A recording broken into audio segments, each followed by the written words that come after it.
Selamat pagi jemaat yang dikasihi Tuhan. Mari kita berdoa. Tuhan, kami datang, kami sudah menaikkan pujian dan doa kami. Kami yakin Tuhan sudah mendengarkan semuanya. Kiranya boleh memperkenankan hati Tuhan. Dan sekarang tiba waktunya Tuhan, kami akan belajar firman-Mu. Kami butuh pertolongan dari Roh Kudus yang membimbing kami boleh masuk dalam kebenaran, mengerti kebenaran, dan berikan kami kemampuan untuk melakukan kebenaran. Tolonglah hamba-Mu yang menyampaikan sehingga boleh menjelaskan kebenaran-Mu, jemaat-Mu boleh mengerti. Berkati waktu selanjutnya ini. Dalam nama Tuhan Yesus kami memohon. Amin. Mari kita membaca sebagian dari firman Tuhan. Kita membuka kitab Maliaki pasal yang kedua ayat 17 sampai pasal yang ketiga ayat 5. Kitab Maliaki adalah kitab yang terakhir dari Perjanjian Lama. Ya, jadi sebelum Perjanjian Baru kitab Matius, ya. Kitab yang jarang sekali dibaca atau diungkapkan. Ya, kita buka Maliaki pasal yang kedua ayat 17 sampai pasal yang ketiga ayat 5. Akan saya bacakan. Kalau saudara bisa mendapatkan, boleh baca bersama-sama, ya. Pelan-pelan bacanya sambil dihayati apa isinya. Sudah mendapatkan semua? Kitab Maliaki pasal 2 ayat 17. Kita baca bersama-sama, ya. Nah, Tuhan datang untuk menghukum. Kamu menyusahkan Tuhan dengan perkataanmu, tetapi kamu berkata, dengan cara bagaimanakah kami menyusahi Dia? Dengan cara kamu menyangka setiap orang yang berbuat jahat adalah baik di mata Tuhan. Kepada orang-orang yang demikianlah Ia berkenan. Atau jika tidak, di manakah Allah yang menghukum? Lihat, aku menyuruh utusanku supaya ia mempersiapkan jalan di hadapanku. Dengan mendadak Tuhan yang kamu cari itu akan masuk ke baitnya. Malaikat perjanjian yang kamu kehendaki itu sesungguhnya ia datang. Firman Tuhan semesta alam. Siapakah yang dapat tahan akan hari kedatangannya? Dan siapakah yang dapat tetap berdiri apabila ia menampakkan diri? Sebab ia seperti api tukang pemurni logam dan seperti sabun tukang penatu. Ia akan duduk seperti orang yang memurnikan dan mentahirkan perak. Dan ia mentahirkan orang Lewi, menyucikan mereka seperti emas dan seperti perak, supaya mereka menjadi orang-orang yang mempersembahkan korban yang benar kepada Tuhan. Maka persembahan Yehuda dan Yerusalem akan menyenangkan hati Tuhan seperti pada hari-hari dahulu kala dan seperti tahun-tahun yang sudah-sudah. Aku akan mendekati kamu untuk menghakimi dan akan segera menjadi saksi terhadap tukang-tukang sihir, orang-orang berzina, dan orang-orang yang bersumpah dusta, dan terhadap orang-orang yang menindas orang upahan, janda dan anak piatu, dan yang mendesak ke samping orang asing dengan tidak takut kepadaku. Firman Tuhan semesta alam. Saya yakin, ya, tulisan para nabi itu kadang-kadang sulit dimengerti karena banyak bahasa-bahasa kiasan. Termasuk juga bagian yang kita baca ini. Apalagi kitab Maliaki ini jarang kita bicarakan. Namun saya yakin ada ayat yang saudara paling kenal dan saudara paling suka. Itu tercatat di pasal yang ketiga bagian belakang. Saudara tahu ada ungkapan yang mengatakan kalau engkau memberikan persembahan perpuluhan, maka Allah akan membuka tingkap-tingkap langit dan mencurahkan berkat-Nya. Ingat kalimat ini? Ya. Nah, itu di dalam kitab Maleakhi. Karena berkaitan dengan berkat yang dicurahkan, wah saudara senang untuk menerimanya. Betul nggak? Siapa yang nggak mau berkat Tuhan? Angkatan. Oh, nggak ada. Ya toh? Saya yakin semua mau. Tapi ketahuilah bahwa perkataan itu adalah perkataan tantangan Tuhan kepada orang Israel. Ya, nanti saya akan menyinggung latar belakang ini sehingga saudara bisa oh begitu tak. Ya. Oke. Maleakhi ya, ini satu nama yang jarang atau sedikit sekali muncul dalam Alkitab dan kita sulit mendapatkan latar belakang background kehidupannya dan sebagainya. Kita cuma bisa tahu dia hidup kira-kira 400 tahun sebelum Tuhan Yesus lahir. Ingat ini waktunya. Nah, waktu itu merupakan waktu orang-orang Israel kembali dari tanah Babil. Nah, kita tahu ya orang Israel dihukum oleh Tuhan dengan sangat serius dan sangat parah sekali. Ya, kita tahu setelah Raja Salomo, Sulaiman ya, maka negara kan terpecah jadi 2 bagian.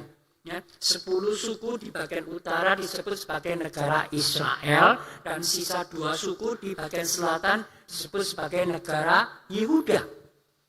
Nah, Alkitab mengatakan bahwa 10 suku di atas itu ya, raja-rajanya banyak yang melakukan hal-hal yang tidak berkenan di mata Tuhan. Sehingga Tuhan lebih dahulu menghukum mereka dan boleh dikatakan dimusnahkan. Mereka ditawan oleh bangsa Asyur, tidak kembali lagi. Ya, entah kemana sudah pokoknya. Ya, walaupun belakangan ini saya baca di YouTube ya, banyak ada menyinggung tentang 10 suku yang terhilang itu kemana.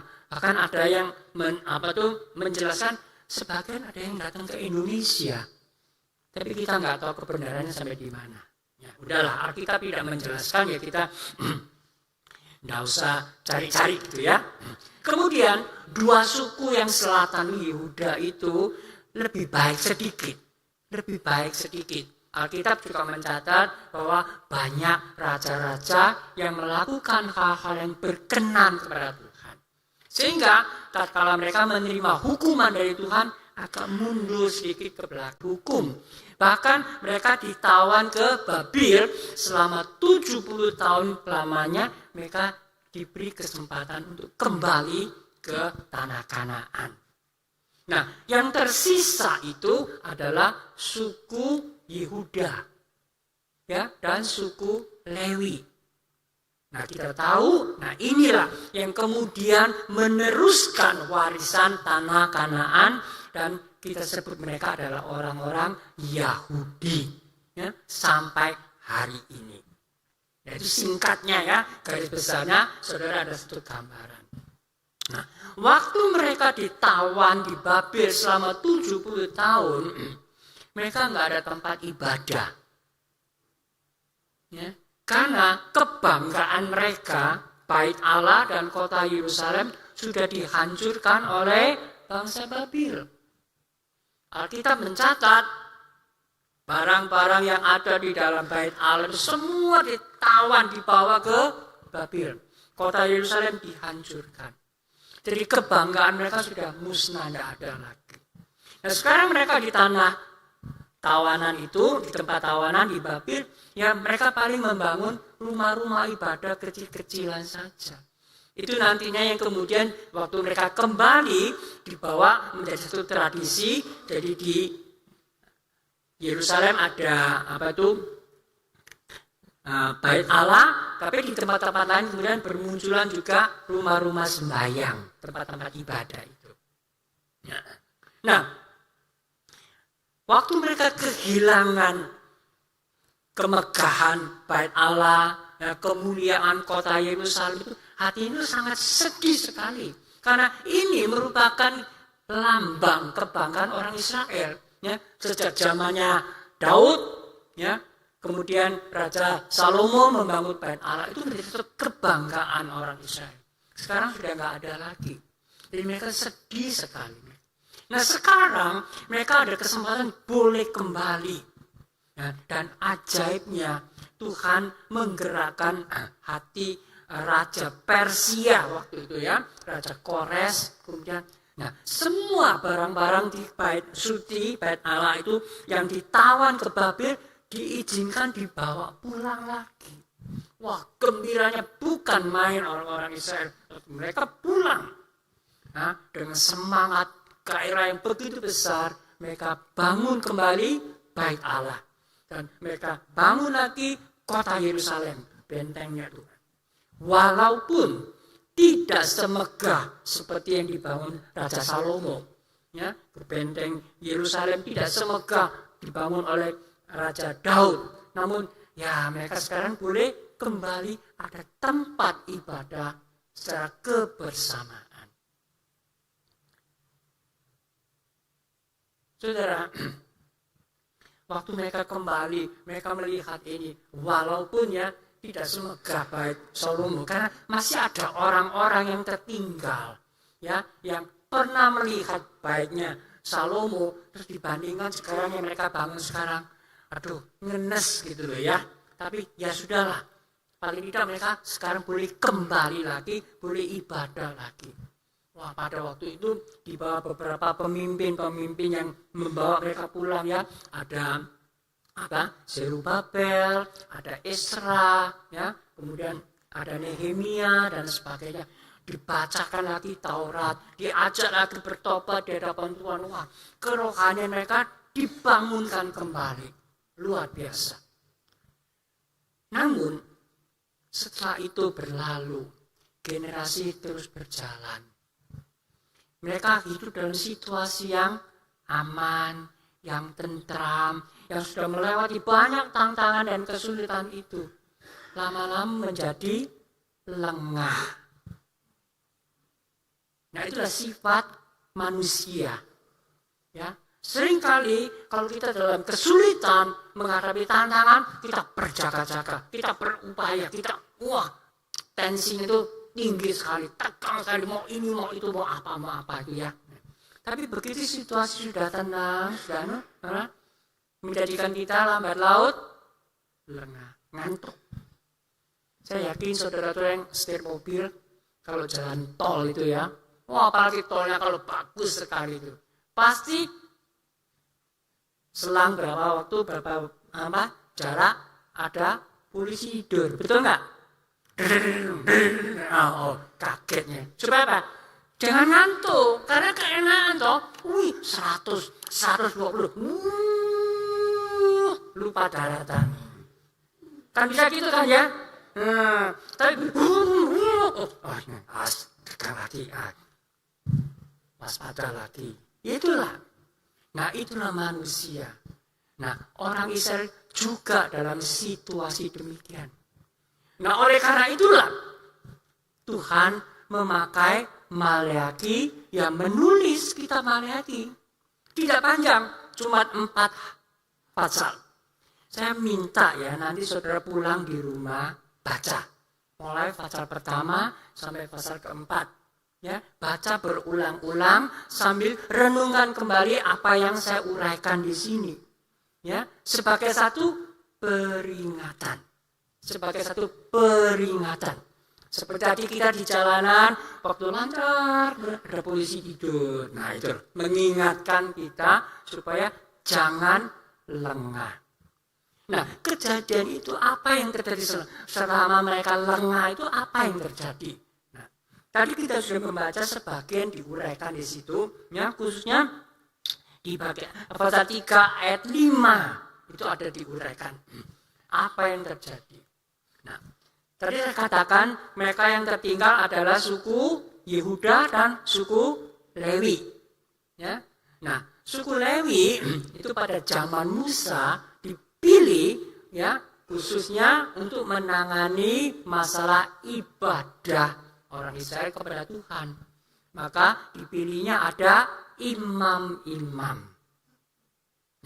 Nah, apa tugasnya imam-imam itu? Yaitu mengajarkan kebenaran, memimpin ibadah. Itu satu tugas yang mulia yang tidak boleh digantikan dengan orang lain. Khusus hanya orang Lewi yang bisa lakukan.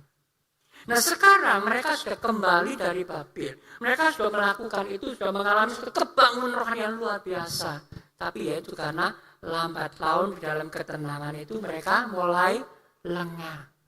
Jadi para imam itu tidak lagi mengingatkan orang Israel dengan serius tentang masalah ibadah, tentang belajar Taurat Tuhan.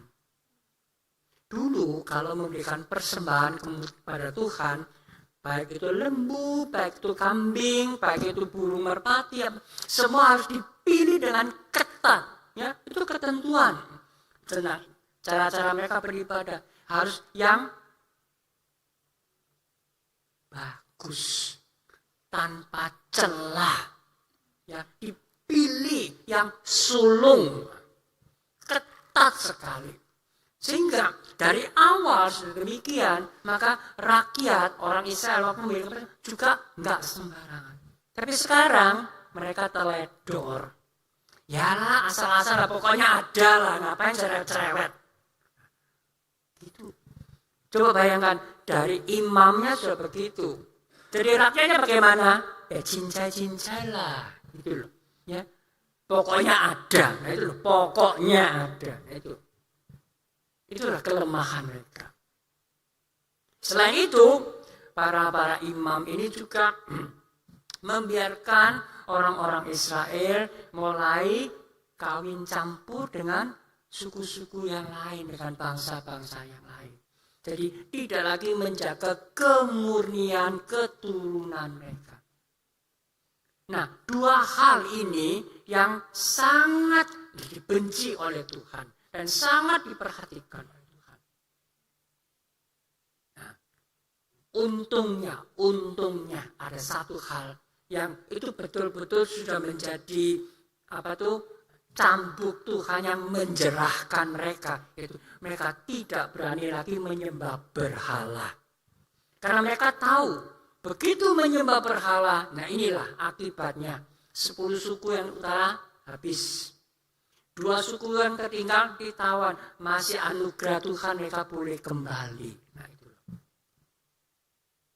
Nah masih ada lagi ya hal-hal yang tidak benar yang terjadi, yaitu orang-orang yang kaya, yang mempunyai tanah atau di rumahnya ada budak yang melayani, ya. Nah, mereka menindas pekerja-pekerja itu.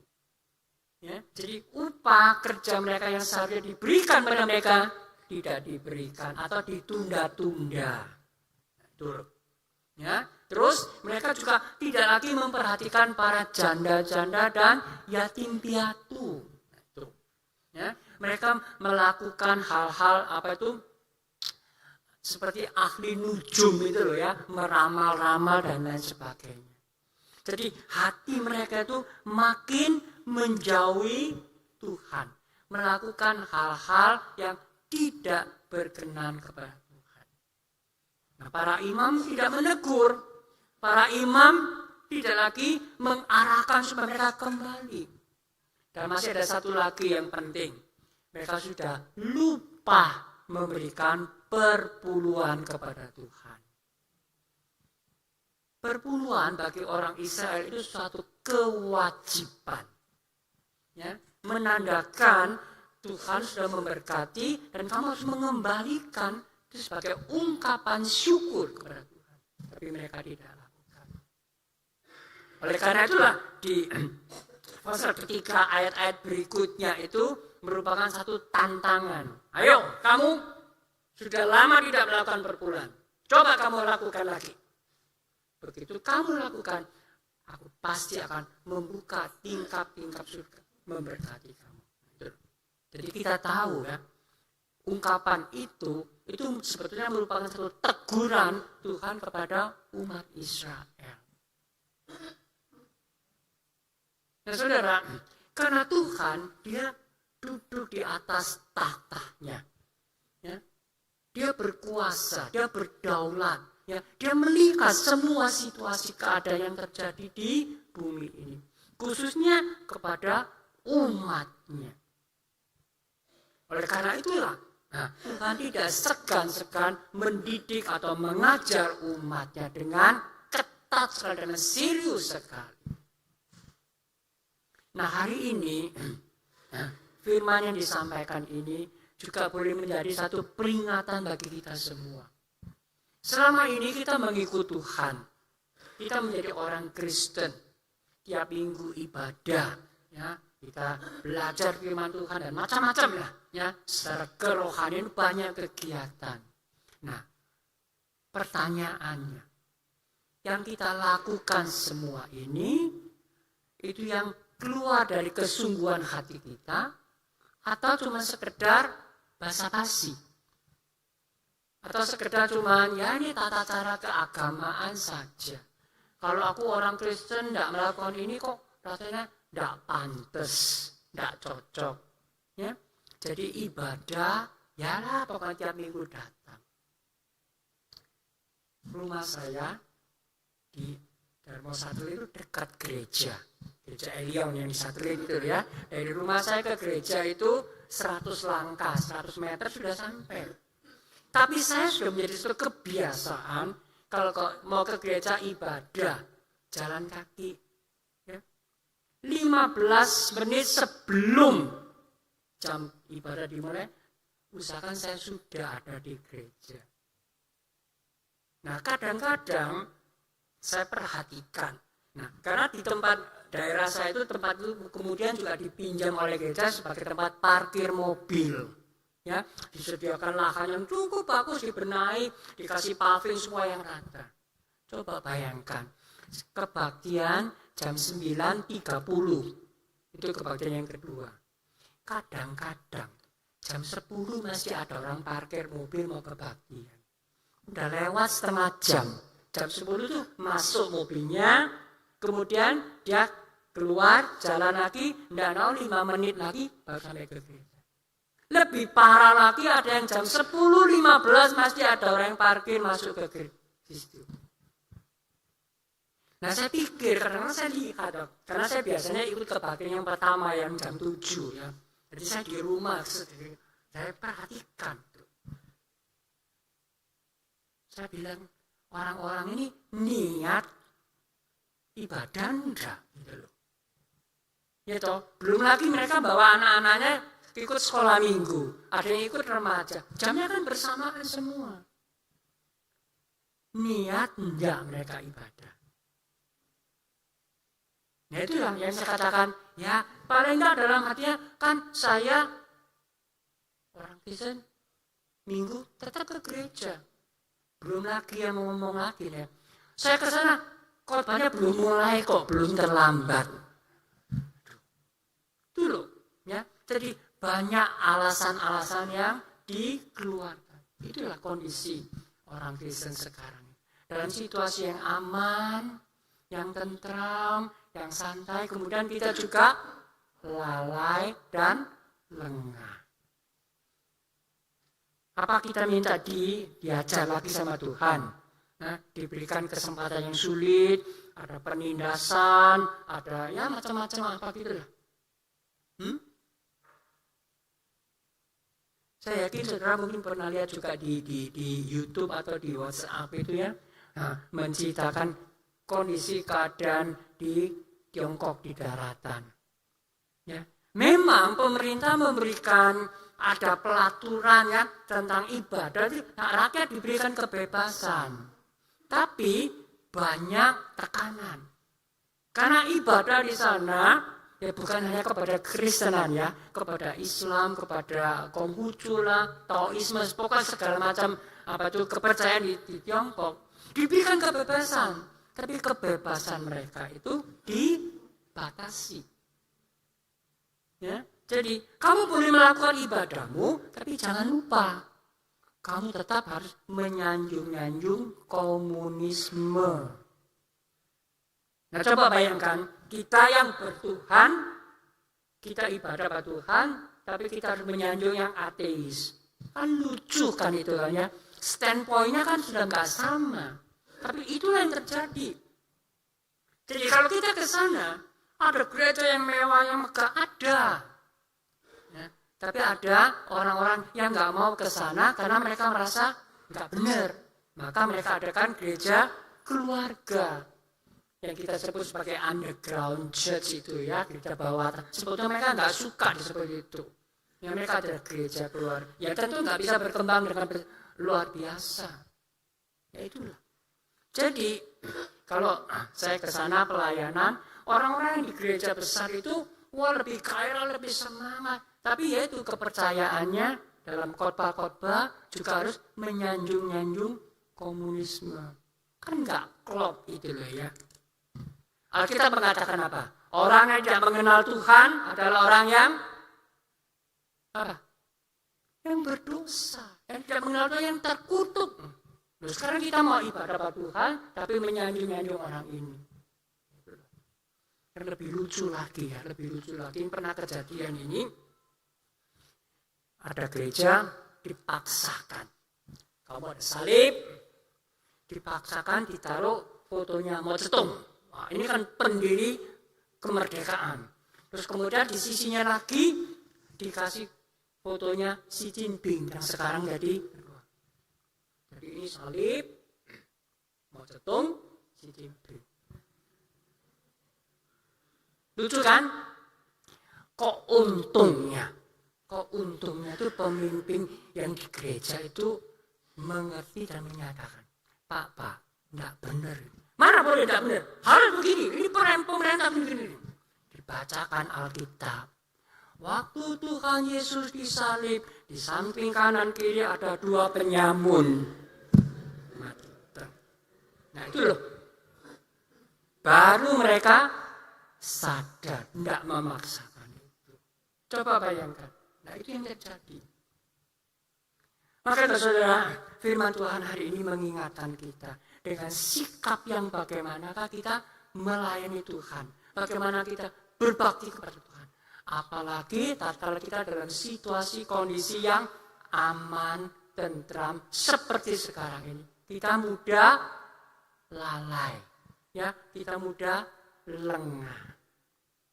Maka tidak heran ya Tuhan Yesus berulang kali mengingatkan, berjaga-jagalah dan berdoa. Berjaga-jagalah dan berdoa. Karena dengan berjaga-jaga dan berdoa, kita akan betul-betul mempertahankan iman kita ataupun hubungan kita dengan Tuhan selalu dalam kondisi yang benar, ya, dalam kondisi yang benar. Lihat di YouTube itu yang, waduh, banyak pengkhotbah yang ngawur sekali, ya, selalu membawakan berita-berita yang tidak sesuai. Tuhan kan sudah mengingatkan juga toh, di akhir zaman banyak orang yang akan memberitakan ajaran yang menyesatkan.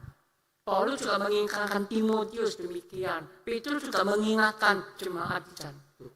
Kita harus selalu waspada, ya, selalu waspada dan berjaga-jaga. Oleh karena itulah, ya, tiap hari kita mendekatkan diri dengan Tuhan, mohon Roh Kudus menerangi pikiran hati kita, mengingatkan kita, sehingga kita tahu bagaimana menjalankan kebenaran Tuhan. Ya, kita bersyukur kalau kita ada program baca Alkitab, ya toh, 1 hari 1 pasal, ya, 3 tahun selesai 1 kali baca. Saya pikir 3 tahun kelamahan. Ya, mestinya kita lebih tekun lagi, lebih rajin lagi. Paling tidak ya 2 tahun lah, kalau bisa 1 tahun 1 kali baca. Tentunya itu membutuhkan komitmen yang luar biasa. Betul nggak? Ya, ya nggak apalah daripada enggak. Ya toh, tidak jalankan. Tekun. Ya, tapi jangan hanya dibaca toh. ya, dibaca, dimengerti, dan dijalankan. Belum lagi nanti kalau baca tawaris, waduh, bacaan apa? Namanya orang-orang suku-suku dan angka-angka itu menjemukan sekali. Ya. Tapi semua ada hikmatnya. Ya, kalau Tuhan mengizinkan itu semua tercatat menjadi Alkitab, pasti ada hikmatnya. Oke? Nah, terakhir saya akan memberikan hadiah Natal kepada saudara. Mau nggak? Apa itu? Belum dikasih kok ditanya. Yuk. Kita baca, saya mengajak saudara membuka Mazmur nomor 21. Mazmur 21. Hadiah Natal saya ini luar biasa nilainya. Gak ada satu nilai yang bisa menandingi. Mahal sekali. Bukan MM-an ini harganya. Triliunan. Tetap gak ada yang bisa menandingi. Ya, Mazmur 21 ayat 1 sampai 7. Namun ada satu catatan. Di sini ada kata raja, ada katanya, ada kata dia. Itu coba diganti dengan aku, dengan ku, dengan aku. Ya, saya bacakan ya. Coba saudara dengarkan dan saudara hayati ya ketujuh ayat ini. Tuhan, karena kuasa-Mu aku bersukacita. Betapa besar kegiranganku karena kemenangan yang daripada-Mu. Apa yang menjadi keinginan hatiku telah Kau karuniakan kepadaku, dan permintaan bibirku tidak Kau tolak. Sebab Engkau menyambut aku dengan berkat melimpah. Engkau menaruh mahkota dari emas tua di atas kepalaku. Hidup dimintaku daripada-Mu, Engkau memberikannya kepadaku. Dan umur panjang untuk seterusnya dan selama-lamanya. Besar kemuliaanku karena kemenangan yang daripada-Mu. Keagungan dan semarak telah Kau karuniakan kepadaku. Ya, Engkau membuat aku menjadi berkat untuk seterusnya. Engkau memenuhi aku dengan sukacita di hadapan-Mu. Oh, luar biasa. Bagus enggak hadiah ini? Siapa yang menolak? Siapa yang enggak mau? Oh, semua mau ya kalau berkat ya. Nah, saya harap, ya saya minta saudara di rumah baca berulang-ulang, bahkan kalau bisa dihafal. Gak panjang, cuma 7 ayat kok, ya. Belajar, dihafal, dan jadikanlah ini doa saudara setiap hari. Mau nggak?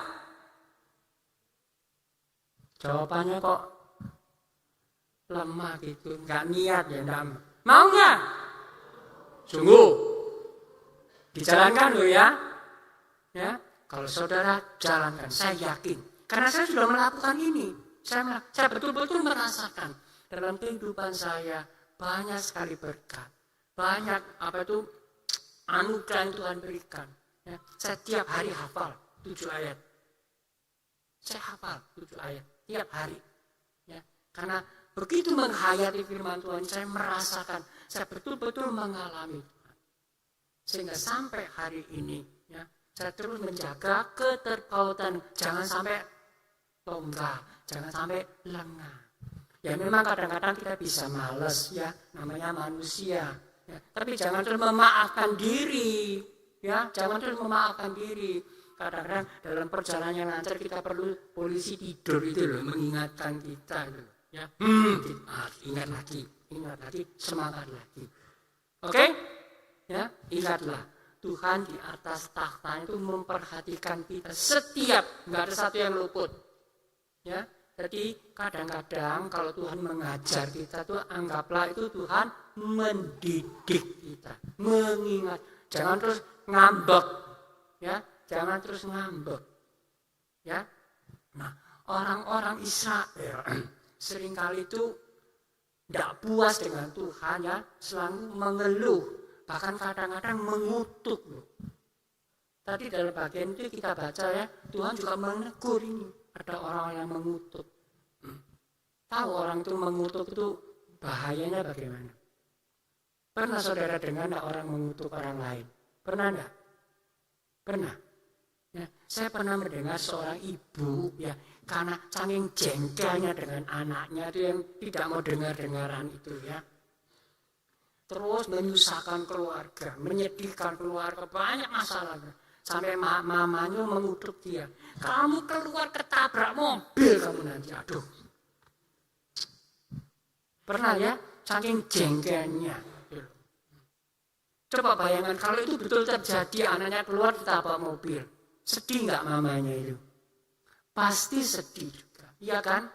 Ya, dia itu mengatakan kutukan itu karena terpaksa tidak tahan lagi. Ya, jangan sampai Tuhan juga melakukan itu kepada kita loh. Jangan sampai kita nakal Tuhan nggak tahan, kamu dia ketuk, aduh, jangan. Ya, mending kita jadi orang yang dengar-dengaran, ya. Walaupun kadang-kadang ya baru dijiwit sedikit lah, atau disambok-sambok sedikit lah, ya. Tapi ingatlah, itu juga menunjukkan Allah masih tetap mengasihi kita, ya toh. Bagaimanapun juga kita masih tetap di tangan Tuhan, ya, masih dalam pemeliharaan Tuhan. Oleh karena itulah kita patut selalu bersyukur, ya, selalu bersyukur pada Tuhan. Mari kita berdoa. Bapa Surgawi, kami bersyukur dengan pengalaman orang Israel melalui teguran Nabi Maleaki. Hari ini juga boleh mengingatkan kami supaya kami juga terus menjaga hubungan kami, kedekatan kami dengan Allah di surga. Jangan sampai kami lengah dalam perjalanan hidup kerohanian kami. Mohon Roh Kudus terus menyinari hati kami, menegur kami, membimbing kami, supaya kami tetap terpelihara dalam jalan kebenaran firman Tuhan. Kami bersyukur Tuhan, di saat kami merayakan Natal, memperingati kelahiran Tuhan, hati kami juga boleh dikairahkan lebih mengasihi Tuhan dan sesama, lebih giat untuk melayani dan mengabarkan Injil. Dalam nama Tuhan Yesus kami berserah dan bersyukur. Amin.